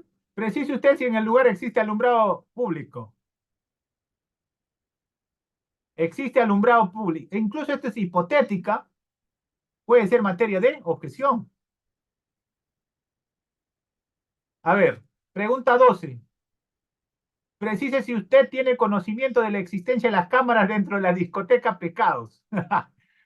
Pregunta, ¿objetan o no objetan? Ahí está, pues, mis amigos de la policía que tanto saben interrogar. Mis amigos de la fiscalía que saben interrogar. Ahí está. Yo no, es un caso real, ¿eh? Vamos, otro. Precise usted si esta es la primera vez que pasa este tipo de hechos. O la 14. Precise usted si habría apreciado conversaciones entre los sujetos que habrían actuado en su agravio. Eso es hipotética, ¿cierto? Lo que necesitamos es prepararnos. Yo entiendo que hay policías buenos, que saben, pero no todo el mundo está preparado. Del mismo modo, no todos los abogados estamos preparados. ¿Correcto? No todos los fiscales están preparados para qué? Para interrogar, pues. Por eso, 20 años de vigencia del Código Procesal Penal y todavía estamos en aprendizaje. Usted que está ahí en la clase, pregúntese usted mismo, oye, ¿realmente he aprendido a interrogar? ¿Sé interrogar en etapa de investigación? La respuesta usted mismo se va a dar. A julio del 2018, 2020, de este año, si no me equivoco, hicieron un balance de los 20 años, ¿no? de los 20 años del Código Procesal Penal. Entonces, ¿cómo debes hacer la interrogatorio en etapa de investigación? Diligencia preliminar, prepa, con preguntas abiertas. Por eso mi recomendación, aunque te duela, te amargues, te llegue un chinche en mi palabra, es, tienes que concurrir a la declaración de testigos. ¿Ya? Si no vas a declaración de testigos, mejor no asumas la defensa, chico. Así de fácil. No asuma, porque va a pasar lo que han visto. ¿Ya? Lo que han visto ahí hace un momento, eso va a pasar. Pero si tú vas a ir preparado, porque ya sabes, vas a controlar la información. Si el fiscal se pone bravucón o el policía se pone bravucón, grábalo. ¿Qué pasa si el policía me quita mi celular? ¿Qué pasa si el fiscal me arrancha el celular? ¿Haré algo? ¿Voy a ponerme a llorar? Le llaman a Reader para que les asesore. ¿Qué? ¿No puedo grabar? ¿Que no puedo grabar una diligencia? ¿Dónde está la prohibición normativa? ¿La comisaría es privado? ¿La comisaría es dueño del comisario, del policía, del instructor? La comisaría es una entidad pública. Si yo estoy participando en la diligencia, no voy a grabar, pues, los armamentos de la policía, sus cuadernos operativos, no sé, pues, sus notas de inteligencia. Yo no voy a grabar eso. Yo voy a grabar, ¿qué? La diligencia. Otra cosa es que tú empieces a grabar todo el ambiente de la comisaría. Acá está la oficina del comandante, acá está el baño. ¿Tú qué? ¿Estás haciendo actos de inteligencia terrorista? ¿Qué? No, ¿cierto? No, lo que te estoy diciendo es la diligencia. Ahí en la diligencia, cuando tú estás en la diligencia, tú grabas esa diligencia, en mi opinión personal, eso no es delito.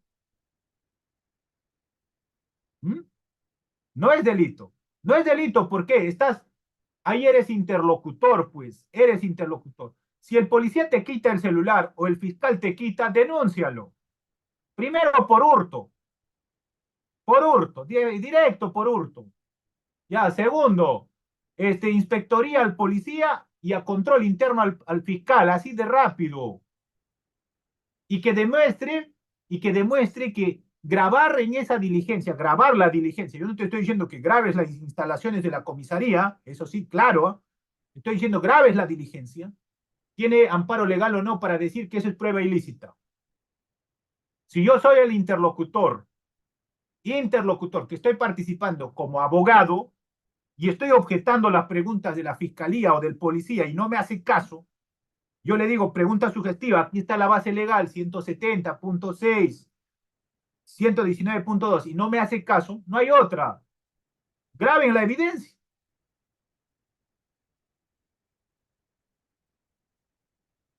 Entonces, ¿la clave cuál es? Prepararnos. Para que no exista esto, hay que prepararnos.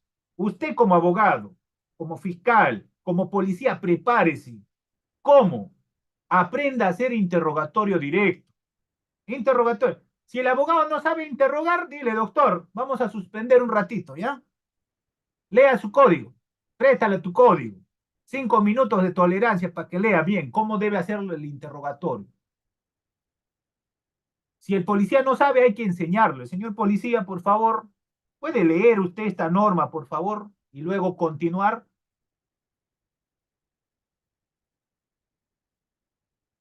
Muy bien. En la etapa de investigación, esto no, justamente con Juan Ortiz, que es parte del Proyecto Inocente, hace 5 años veníamos en esto, pues, ¿no? Y la gente nos decía, están locos ustedes que hablen de objeciones en etapa de investigación. Ahora ya se ha puesto de moda, pues, ¿correcto? Sí se puede objetar estas preguntas porque existe base legal, pues. La base legal para que objetes justamente es el 170.6 y el 119.2, donde dice que las preguntas deben ser abiertas. Para que no se los olvide, ¿alguien puede dar lectura? A ver, para que todo el mundo lo escuche. Reader, ¿quién es el voluntario? ¿No hay voluntario, Reader? Entonces ya me voy, ¿ah? Hoy día ya estoy en serenata de mi cumpleaños, mira, yo estoy en clase todavía. Tenemos, doctor, a Olguita, pero no activó su cámara y ya saben. A ver, Ahí está, Olguita, ¿cómo estás? Buenas noches. Adelante, por favor. Bienvenida. Estimada Olguita, ¿puedes activar tu audio? Bienvenida. Buenas noches, doctor. ¿Qué Buenas noches. artículo dijo 300? No, primero el 170.6. Ya, doctor. Estaba buscando otro código más actualizado, ya. El reciente, porque este año hemos comprado como 4 códigos, ya creo, doctora. Yo también. El artículo 170 dice desarrollo de... 170.6. Perfecto. El artículo 170, desarrollo del interrogatorio. Inciso 6. Son inadmisibles las preguntas capciosas, impertinentes o sugestivas, salvo esta última en el contrainterrogatorio. El fiscal o el juez, según la etapa procesal que corresponda, las rechazará de oficio o a pedido de algún sujeto procesal. Muy bien. ¿Qué quiere decir? El fiscal tiene que saber, pues, si el fiscal no sabe esto, ¿quién creen que va a controlar? ¿Mm? ¿Quién creen que va a controlar? Si el fiscal no sabe interrogar, no sabe hacer preguntas abiertas, ya estamos perdidos. Perdidos. Y yo, como cada vez que voy a provincia, siempre tengo amigos policías y me dicen, Henry, ayúdanos a capacitar en algo. La última vez estuve en Tacna y hemos hecho un taller de esto para la unidad especializada de la de Pincria. Así que, recomendación, todos tenemos que aprender a hacer este mini taller de interrogatorio directo. Vamos, doctora, 119.2. Doctora Olguita, adelante, por favor. 119, doctor. Sí, punto 2. Eso es la base legal, doctora. Eso Ya, 2. listo. Ya. Dice, inciso 2, el declarante será invitado a manifestar cuando conozca sobre el asunto de qué se trata y después, si es necesario, se le interrogará. Las preguntas que se le formulen no serán impertinentes, capciosas ni sugestivas. Ya, entonces yo les pregunto, esta pregunta, a ver, pongamos nomás un ejemplito. El 7, ¿pasará este filtro del 119?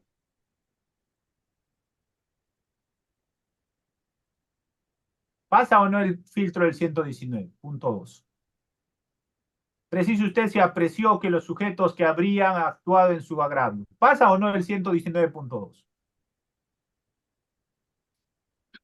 ¿Ves? Entonces, recomendación. Hay que prepararnos. Si usted es abogado, tiene que saber interrogar. Si usted no sabe interrogar, del mismo modo el señor fiscal va a decir, un ratito testigo no responda esa pregunta porque la pregunta como está formulando es una pregunta sugestiva. Que reformule la pregunta. ¿Ya? Entonces, recomendación para todos. Muy bien, vamos. Entonces, etapa de investigación es la etapa trascendental para la búsqueda de datos, indicios y hallazgos. Y una de las formas de obtener estos datos, indicios, es a través del interrogatorio, que viene a ser la obtención del testimonio. ¿Correcto? Muy bien. Pasamos al otro tema, la reserva de la investigación. Esto quiere decir que en el Código Procesal Penal se ha establecido que solamente los sujetos legitimados pueden tener acceso a la información. Pero acá lo importante es hasta qué etapa debe estar en esta reserva la investigación que realiza la Fiscalía.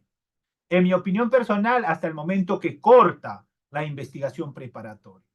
¿Qué quiere decir? Que solamente pueden tener acceso la agraviada, el investigado, su abogado defensor, y los demás terceros ajenos al proceso no tienen por qué enterarse. Yo les pregunto, ¿mi vecina la chismosa podrá obtener la investigación que me están haciendo? No es cierto. La investigación es de carácter reservado, pero esto se rompe con una audiencia bien conocida. ¿Alguien me puede decir con qué audiencia se rompe esta reserva de la investigación? ¿Qué audiencia va a haber el lunes? ¿Qué audiencia va a haber el lunes? ¿Qué audiencia va a haber el lunes? El lunes va a haber una audiencia de prisión preventiva que van a televisar seguramente. Y con esa televisación o transmisión por medio de comunicación, todo el mundo va a enterarse todo lo que está en la investigación. Porque lo más relevante de ese caso va a hablarse como elemento de convicción. En ese sentido, cuando la gente el lunes se entere de ese caso, esa gente ya va a tener una preconcepción de ese caso. Va a decir, ah, este es así. ¿Qué pasa si más adelante lo absuelven? Ya tiene un estigma, ya tiene en mente algo que no lo vas a poder borrar. Por eso, en mi opinión personal, las audiencias de prisión preventiva deberían ser de carácter reservado, solamente donde participen las partes, y esta no debe ventilarse en medios de comunicación. ¿Por qué? Porque esa información que se coloca como primer presupuesto de la prisión preventiva, que viene a ser los graves fundados elementos de convicción, deben tener todavía carácter reservado. Pero cuando se ventila, en mi opinión personal, se quebranta esta norma del 324. Entonces, existe una norma en el Código Procesal Penal que menciona que solamente los sujetos legitimados deben tener acceso a esta información. Pero con la ventilación de audiencias de prisión preventiva televisadas o transmitidas en medios de comunicación, se rompe, en mi opinión personal, este punto. ¿Cuál es la recomendación entonces aquí, en mi opinión personal? En mi opinión personal, en este caso en concreto, el abogado que está defendiendo al investigado debería pedir, en este caso en concreto, al juez que no se televise, que no se transmita, para que de ese modo se guarde la reserva conforme menciona el 324. Pero si el abogado es el que insta, el abogado es el que quiere que se propale, entonces estamos hablando de otro tema. Muy bien, entonces existe esa norma específica de la reserva de la investigación. Otro punto importante es el secreto de la investigación. El secreto de la investigación también está regulado en el Código Procesal Penal. En este caso en concreto, el secreto de la investigación tiene como base legal el 324, inciso 2. ¿Qué quiere decir esto? Que el fiscal durante la etapa de investigación, expidiendo una disposición fiscal y motivada, puede hacer que por 20 días este caso sea de carácter reservado. Pero luego incluso puede ser ampliado este 20 días por un juez de investigación preparatoria, siempre y cuando, en este caso en concreto, se justifique y que durante ese periodo pueda efectuarse un acto de investigación por parte del Ministerio Público, ¿correcto? Entonces, para poner en secreto una investigación, tiene que existir una disposición. Y con esto lo que te estoy mencionando en concreto es lo siguiente, que cuando tú vas a litigar en un determinado caso, el fiscal tiene que darte acceso casi, digo casi, a toda la información. No puedo decir a toda, porque hay cierta información que no va a ser brindado a la defensa. ¿Cuál? Por ejemplo, un cuaderno de colaboración eficaz. Jamás te van a brindar, ¿correcto? Pero si no hay colaboradores eficaces y el caso es un caso simple, por ejemplo, el fiscal debería brindarte todas las facilidades. Carpeta principal, carpeta auxiliar, para que puedas tener acceso, para que puedas revisarlo. Pero si estamos en un caso de crimen organizado, un caso complejo, tal vez de lavado de activos, corrupción, el fiscal puede expedir una disposición poniendo en secreto esta investigación, pero por un plazo de 20 días, que luego puede ser prorrogado. Muy bien. Si no existe esta disposición fiscal, no hay justificación para decir que el abogado no puede revisar la carpeta o que no puede acceder a la carpeta. Claro está, para eso el abogado tiene que estar legitimado, es decir, tiene que haberse apersonado. Y hoy en día, con la última modificatoria, para nosotros los abogados, excelente, en el apersonamiento, lo que tienes que pedir, otro sí, señor fiscal, pido que se me notifique la carpeta íntegra digitalizada a mi correo electrónico. Con eso, solucionado el problema, ¿correcto? Pero si no te da acceso el fiscal, pese a que no existe una disposición que establezca el secreto de la investigación, en ese caso en concreto sí puedes recurrir vía tutela de derechos para que puedas tener acceso a esa información. ¿Correcto? ¿Queda claro eso?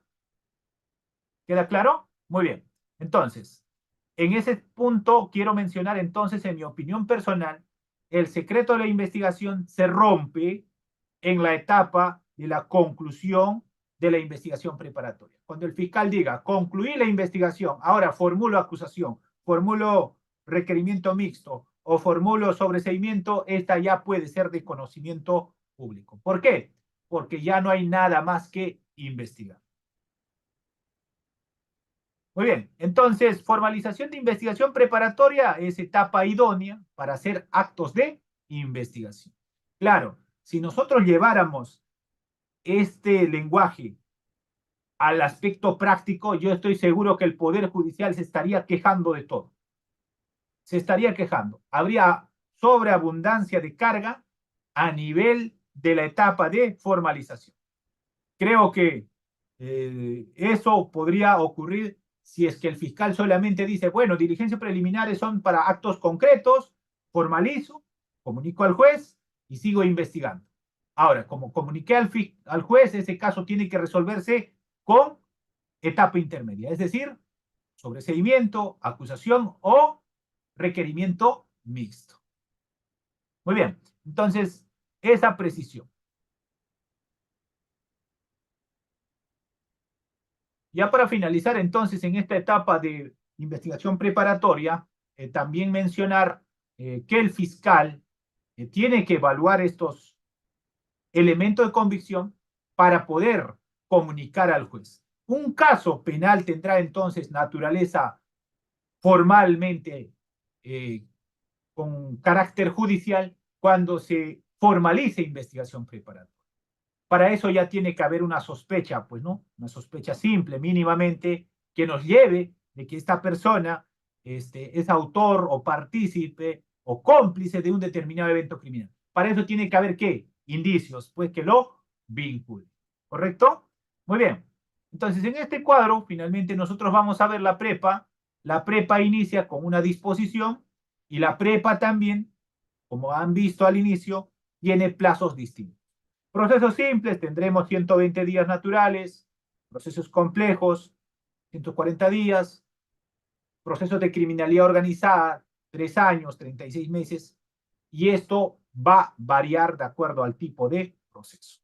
En la prepa, en mi opinión personal, como les he mostrado, procede la prórroga, y la prórroga no es automática, la prórroga es con autorización judicial.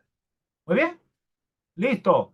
Entonces, la etapa de investigación preparatoria es la etapa más importante desde mi opinión personal para la fiscalía, porque aquí esta búsqueda de datos, indicios, hallazgos va a hacer que exista o no un caso penal. Más allá de que lleven a nivel de juicio oral. Si en esta etapa no se recabó bien las fuentes de prueba, lamentablemente, por más que acusen, ese caso no va a tener un resultado positivo o satisfactorio o de condena en este caso en concreto. Así que la recomendación sobre todo sería de que la fiscalía y la policía trabajen de forma mancomunada y no peleándose como hoy en día. Hoy en día, lamentablemente, ese discurso político está llevándonos a que ambas instituciones estén polarizadas, cuando en realidad deberían estar trabajando en forma mancomunada. Muy bien, hasta aquí entonces mi participación el día de hoy, y si hay preguntas, entramos a absolver. Como siempre he mencionado, es mi opinión personal, puede ser que yo esté equivocado, yo acepto su opinión de ustedes, el derecho es interpretación. Muchas gracias, doctor Henry, y a cada uno de nuestros participantes que está en esta sesión. En estos momentos vamos a dar pase a la ronda de preguntas, pero eso sí, ya saben, cámara activa, debidamente sentado y por favor, una pregunta por estudiante y ningún caso particular. Entonces doy pase a Rosana. Rosana Fernández, buenas noches. Adelante.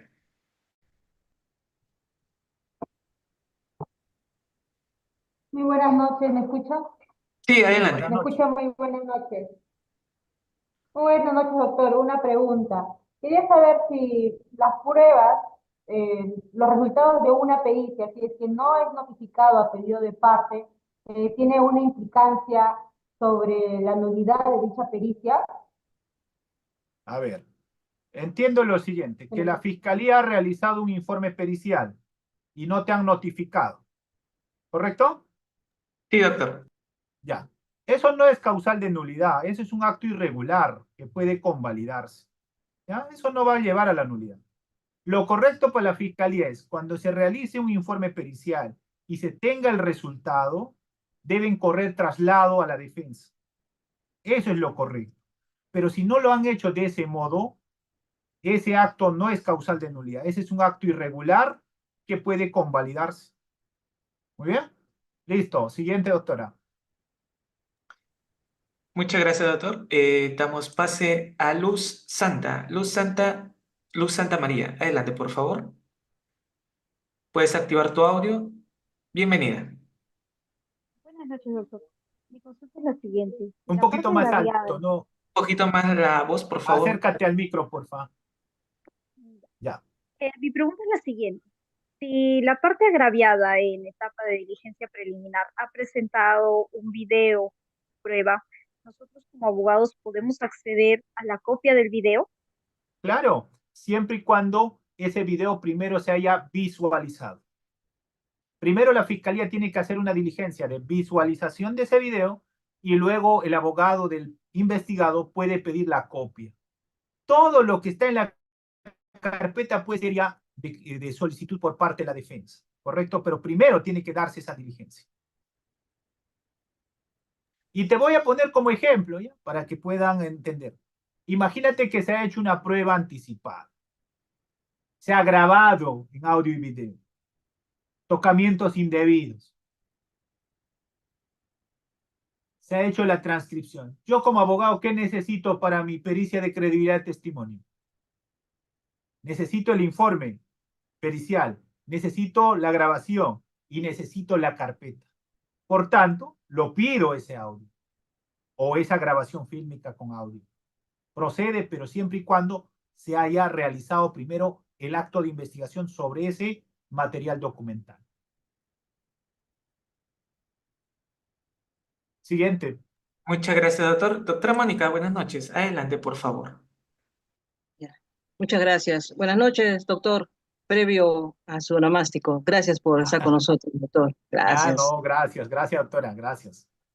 Doctor, está de moda los hackeadores a Facebook, a WhatsApp, y según el código, el informe policial no tiene carácter vinculante, pero ellos indican que en cuanto a esta tecnología es científica, es avanzada. Entonces, ¿cómo sería este informe policial, ¿no? Para un fiscal. Y cómo podemos hacer la defensa también en este tipo de delitos, ¿no? Gracias. Es el reto para los próximos años. Ya hace tiempo yo mencioné, creo que en una transmisión, dije, los abogados penalistas tenemos que prepararnos en evidencia digital. Eso es el futuro que viene para nosotros y la inteligencia artificial. ¿Ya? Ahora, para el tema informático, existen fiscalías referidas a ese punto, ¿ya? Con competencia nacional, si no me equivoco, aquí en Lima. Y también creo que existe una unidad policial. El tema es que en delitos informáticos todavía, como estos delitos pueden cometerse a nivel internacional, es decir, el hackeador puede estar en Estados Unidos o en Asia.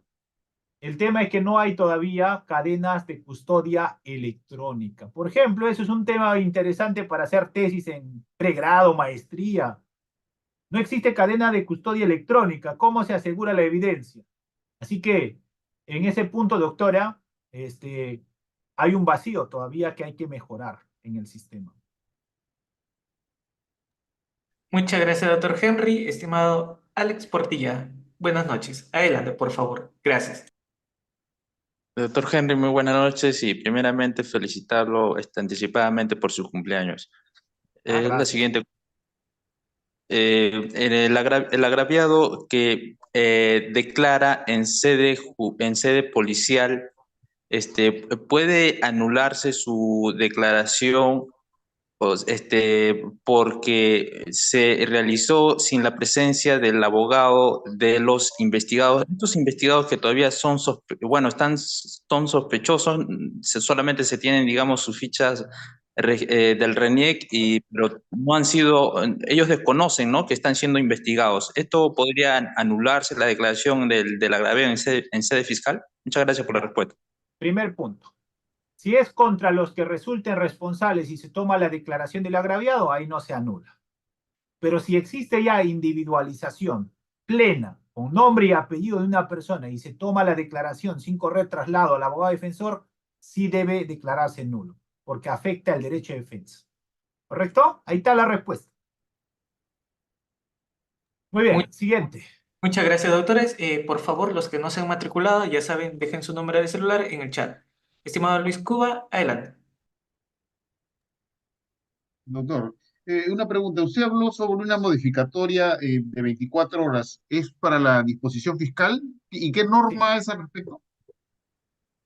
Sí, esa es para qué, para la calificación del hecho y la expedición de la disposición. Está en el 334, creo. A ver, déjame ver un poquito.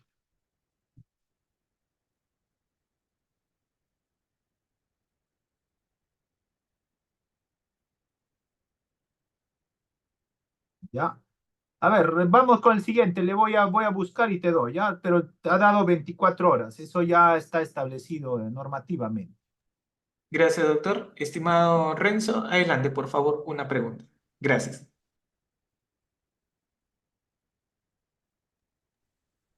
Estimado Buenas Renzo, noches, doctor. Adelante. Ahí está su cumpleaños, felicidades.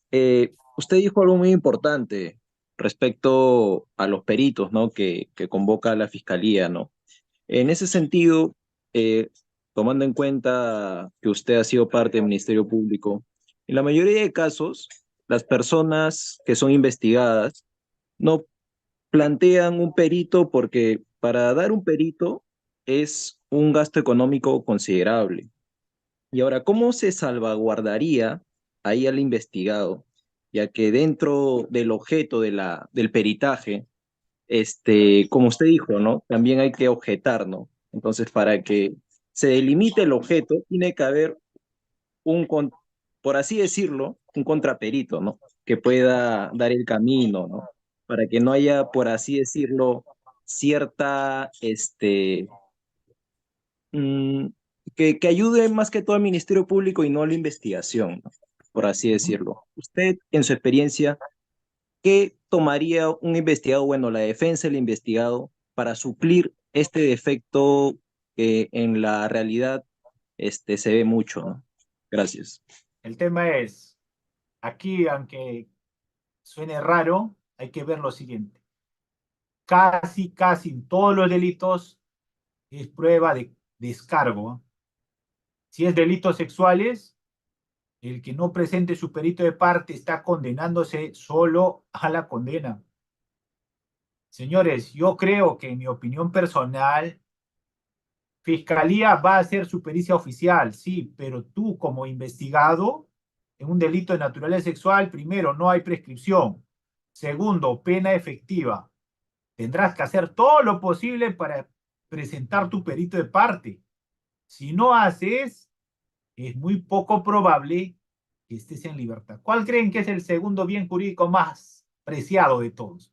¿Qué creen que va a hacer Reader luego de la clase? A ver, hoy día sábado, ya está viendo ya la hora, 10:30, ya está bien cambiadito. ¿Qué creen que va a hacer? ¿Uso de qué bien jurídico va a ser Reader pasado las 11 de la noche? De la libertad, pues, ¿no?